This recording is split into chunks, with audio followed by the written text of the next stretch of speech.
अभी हमारे पास वक्त है, लेकिन हमें इस वक्त की कदर नहीं है। कहने का अर्थ है कि हम चाहते तो बहुत कुछ है कि हाँ मुझे ये भी मिल जाए, मैं यहाँ अपने लक्ष्य तक पहुंच जाऊं, मेरे सपने ऐसे पूरे कर लूं, लेकिन हो क्या रहा है कि हम इस वक्त की कदर नहीं कर रहे, वक्त पर वो काम नहीं कर रहे जो हमें करने चाहिए। अगर हम कहें कि हमें पढ़ना है तो हमें कभी नींद आने लगती है, कभी पढ़ाई में मन नहीं लगता, या अदर कई रीजंस सामने आ जाते हैं और हम हमारे लक्ष्य से भटक जाते हैं, हमारे वक्त की कदर नहीं है। एक बात बताइए, आज अगर हम इस वक्त की कदर नहीं करेंगे तो कल को हमारी कदर कौन करेगा? क्योंकि ये वक्त जब बीत जाता है ना, तभी इस पूरी दुनिया का असली रूप हमारे सामने आता है। हर कोई हमसे उस तरीके से बिहेव करता है जैसा हम बन चुके हैं। आपने वक्त पर अगर इस वक्त की कदर नहीं की तो हर कोई आपका साथ छोड़ने के लिए तैयार खड़ा मिलेगा। आपको एक वक्त पर एहसास होगा कि काश मैंने पहले कुछ कर लिया होता तो आज मेरी लाइफ बहुत अच्छी हो सकती थी।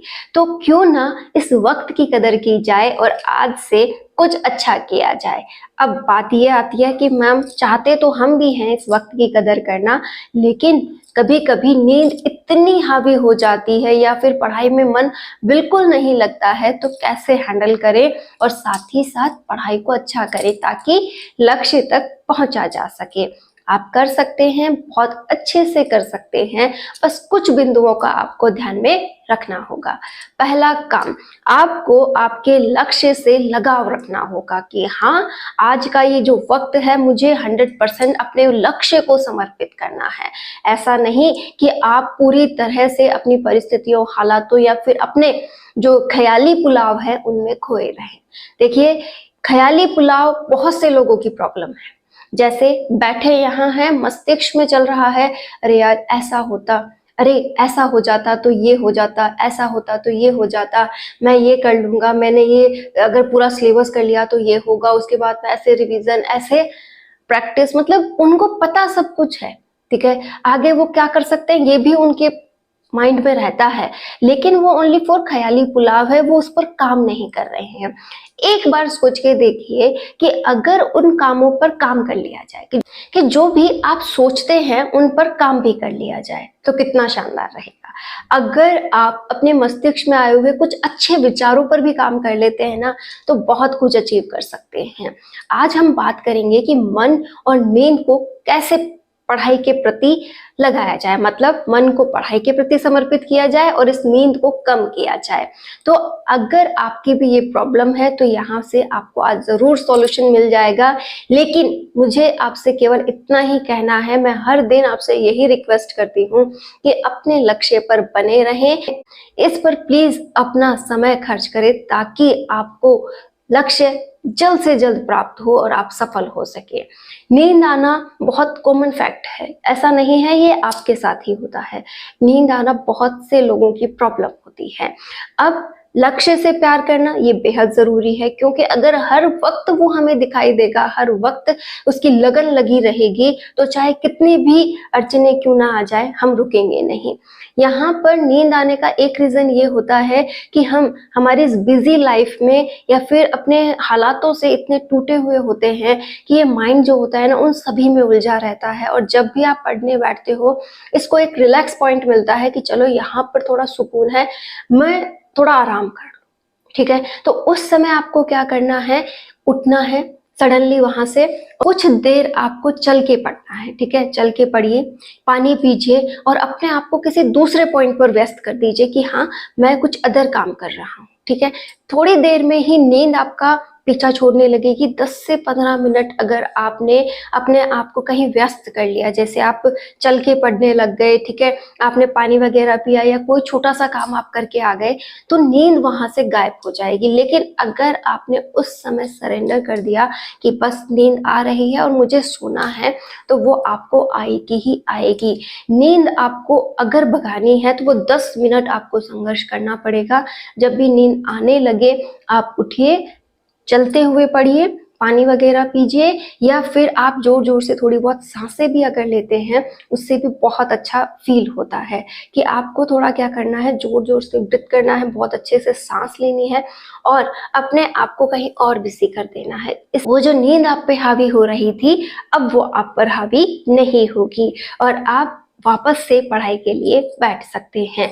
कई बार ये होता है कि हमारे खान पान की वजह से भी हमें नींद आती है। जैसे आपने पूरे दिन अपना एक शेड्यूल बना रखा है जिसमें आप सुबह पढ़ाई नहीं करते, ठीक है, लेकिन दोपहर में पढ़ने बैठे हैं। लेकिन आपने क्या किया है, एक हेवी डाइट ली है और उस डाइट के अकॉर्डिंग आपको नींद आना लाजमी है, क्योंकि जैसे ही हम खाना वगैरह खाते हैं तो हमें कुछ भारीपन फील होता है और उसकी वजह से हमें आराम की आवश्यकता महसूस होती है। तो अगर आपको लगता है कि मुझे दोपहर में नींद आना कंपलसरी सा ही है कि आती ही है, तो आप ऐसा किया कीजिए कि आप 10-15 मिनट की नींद लीजिए, ठीक है। अब 10-15 मिनट उठना मुश्किल हो जाता है कि हाँ 10-15 मिनट की नींद तो हमने ले ली, लेकिन इसके बाद उठना मुश्किल है। तो यहाँ पर आप एक काम ये करें कि आप अलार्म साथ में लगाएं कि हाँ मुझे 10-15 मिनट बाद जब ये बजे तो मुझे उठना ही है। और कभी भी एकदम व्यवस्थित जगह पर जाकर ना सोए कि हाँ ये मेरा बेडरूम है, मुझे यहीं पर जाकर वो 10-15 मिनट की नींद लेनी है। वो ओनली एक पावर मैप है जो आप जहाँ बैठे हैं वहां पर ले लीजिए ताकि वो गहरी ना हो, ठीक है। और या फिर आपका जो भी स्टडी रूम है उसमें कभी भी सोने की व्यवस्था ना रखें, ठीक है। और अगर है तो उसका यूज ना करें, आप बस जहाँ बैठे हैं वहीं पर अपना सर लगा के आप थोड़ी देर के लिए आराम कर सकते हैं। इससे भी आपको बहुत अच्छा लगेगा। लेकिन दोपहर में एक बड़ी लंबी नींद लेना बहुत ही गलत पॉइंट होता है। आप 2 से ढाई घंटे भी अगर सोते हैं तो वो आपके पूरे शेड्यूल को बिगाड़ सकता है। एक बात आप हमेशा ध्यान रखें कि अगर आपको अच्छी पढ़ाई करनी है तो सुबह का समय बेहद अच्छा होता है। आप सुबह के समय को पढ़ाई के लिए निकालें, क्योंकि उस समय हमारा जो मस्तिष्क है वो पूरी तरह से फ्रेश होता है, एक बहुत अच्छी नींद लेकर उठा हुआ होता है। तो आप अगर वहाँ पर पढ़ाई करते हैं तो बहुत अच्छे से सब कुछ गेन कर सकते हैं और वहाँ पर नींद आने की प्रॉब्लम भी नहीं होती है। तो जो भी विद्यार्थी ओनली फॉर पढ़ाई पे व्यस्त है, ठीक है, उन्हें किसी भी प्रकार का अभी घर का या फिर बाहर की कोई जिम्मेदारी उन पर नहीं है, तो उनसे एक ही रिक्वेस्ट है कि वो अपना सुबह का समय पूरी तरह से पढ़ाई पे खर्च करें। जैसे सुबह 4 बजे से लेकर 10-11 बजे तक का समय अगर वो बहुत अच्छे से अपनी पढ़ाई पे खर्च कर सके तो उनका पूरा दिन वो बचा सकते हैं, उसमें वो जो चाहे वो कर ले। लेकिन अगर यहाँ पर उन्होंने बहुत अच्छी पढ़ाई कर ली ना तो ये मान के चलिए कि उन्हें सिलेक्शन से कोई नहीं रोक सकता। और जो भी गृहिणियां या फिर जो भी व्यक्ति सुबह सुबह बिजी है वो भी सुबह सुबह अगर थोड़ा सा भी समय निकाले, आधा 1 घंटा भी, तो उनके लिए भी बहुत अच्छा होगा। इससे उनकी पूरे दिन की एनर्जी बनी रहती है कि चलो सुबह बहुत कुछ कर लिया तो अब पूरे दिन तो बहुत कुछ होना ही होना है। तो हमेशा जल्दी उठकर पढ़ने की कोशिश करें। मैं आपको सुबह जल्दी पढ़ने का इसलिए कहती हूँ कि सुबह हम क्या रहते हैं, एनर्जेटिक रहते हैं और जो काम हम 3 से 4 घंटे में करते हैं वो 1 घंटे में हो जाता है। लेकिन अगर आप सोचते हैं कि चलो मैं रात को पढ़ाई करूं तो वहां पर थोड़ा सा आपका एनर्जी लेवल डाउन होता है, ठीक है। और वो काम जो आप 1 घंटे में कर सकते थे वो शायद आपको 2 से 3 घंटे में करने को मिले, ठीक है। आपके ऊपर डिपेंड करता है कि आप कब पढ़ते हो, कोई जरूरी नहीं है कि आप सुबह उठ के पढ़े। ये मेरे विचार हैं कि सुबह पढ़ना बेस्ट है और मैं खुद भी इसे फॉलो करती हूँ। मुझे नींद सुबह नहीं आती है। सुबह आराम से जब हम नींद पूरा करके उठते हैं 11 बजे से लेकर 4 बजे तक का जो मेरे सोने का बहुत अच्छा रूटीन है जिसे मैं बहुत लंबे समय से फॉलो कर रही हूँ।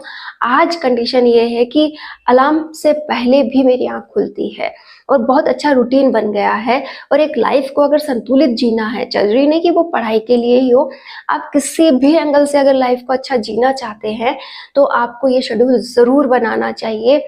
आप चाहे गृहिणी हैं तो भी एक बार सोचिए, अगर आप सुबह जल्दी उठ गई तो आप कई काम सुबह कंप्लीट कर सकती हैं। अगर पढ़ाई नहीं कर रही हैं तो आपका पूरा दिन प्रोडक्टिव होगा, आप बहुत कुछ उसमें कर सकती हैं। और अगर आप पढ़ाई करने वाली हैं तो आपके साथ क्या कंडीशन रहेगी कि सुबह थोड़ा पढ़ने का समय निकल गया, साथ में मैंने पूरे काम समय पर कर लिए, तो अब मैं पूरे दिन एनर्जेटिक हूँ। और पढ़ाई में मन नहीं लगना, यहाँ एक पॉइंट ये भी आ जाता है कि हम प्रोडक्टिव नहीं हैं, हम एनर्जेटिक नहीं हैं, हम पूरे दिन एक अलग ही दुनिया में व्यस्त रहते हैं। जैसे मैं महिलाओं की बात करूं, उन्हें बहुत सी टेंशन्स होती हैं, बहुत से काम होते हैं जिन्हें वो एज ए बर्डन अपने ऊपर रखती हैं कि हाँ मुझे ये करना है, वो करना है, वो करना है।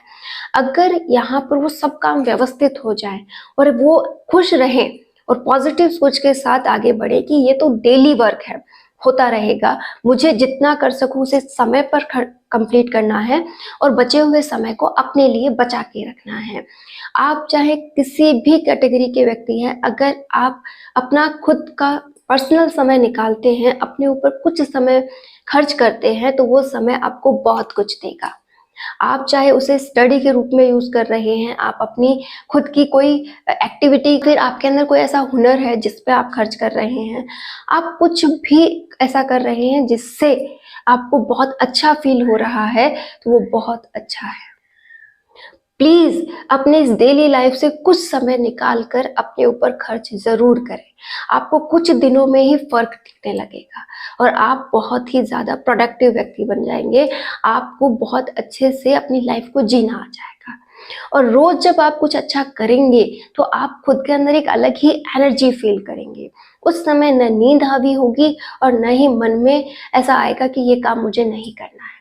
पहला काम, आपको आपके काम से लगाव करना है।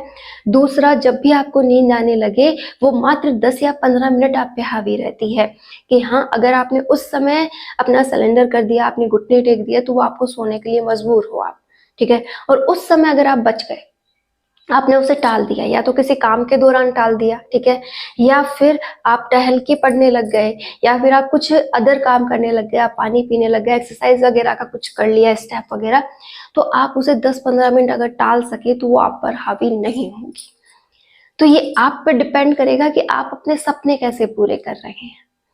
फ्रेंड्स, बहुत ही कड़वी बात है लेकिन ये सच है कि आज अगर आपने वक्त की कदर नहीं की तो कल को ये वक्त आपकी कदर नहीं करेगा और जो भी व्यक्ति आपके साथ है वो भी आपका साथ छोड़ देंगे। जैसे मैं आप लोगों को एक बात कहूँ कि आज आपके पेरेंट्स आपका फुल सपोर्ट कर रहे हैं कि बच्चा पढ़ ले, पढ़ ले, पढ़ ले, पढ़ ले और अपनी लाइफ को सेटल कर ले, यहाँ पर अपना सिलेक्शन ले ले, या जो भी आपसे कहा जा रहा है वो फुल सपोर्ट कर रहे हैं। कहीं से भी अरेंज करो, वो आपके लिए पैसे भी अरेंज कर रहे हैं, आपको सारी सुख सुविधाएं दे रहे हैं, आपके लिए जितना वो कर सकते हैं कर रहे हैं। लेकिन एक वक्त के बाद वो सब कुछ आपको अवेलेबल नहीं होगा, वो भी हार चुके होंगे और आपके लिए उतनी सुविधाएं प्रोवाइड नहीं कर पाएंगे और आपको ऊपर से ये और कहा जाएगा कि बेटा हमसे जितना हो सकता था हमने कर दिया, अब तेरी बारी है, अब तेरी घर गृहस्थी है, अब ये तुझे चलानी है, ठीक है। तो उस समय आपको अर्न करके भी लाना पड़ेगा, कमाई करके लानी पड़ेगी और आप पे बहुत सी जिम्मेदारियां आ जाएंगी। आप चाहे महिला है चाहे पुरुष है, आप सभी को अपनी लाइफ में व्यस्त होना है और बहुत से लोग व्यस्त हो भी चुके हैं, ठीक है। लेकिन अब आपको कुछ बातों का ध्यान रखना होगा। अभी भी जो मौका है वो लास्ट है। अगर आप इसे लास्ट मौका समझते हुए पूरी तरह से उपयोग कर पाए तो बहुत अच्छा होगा। ऐसा नहीं कि पूरी लाइफ का एक हिस्सा इसे दे दिया तो बहुत गलत हो जाएगा। आप प्लीज जिस भी पड़ाव पर हैं, एक लास्ट मौका लेते हुए उस पर 100% काम करते हुए और अपने मन पर काबू करते हुए अपना समर्पण दे दीजिए, कोई भी आपको रोक नहीं सकता।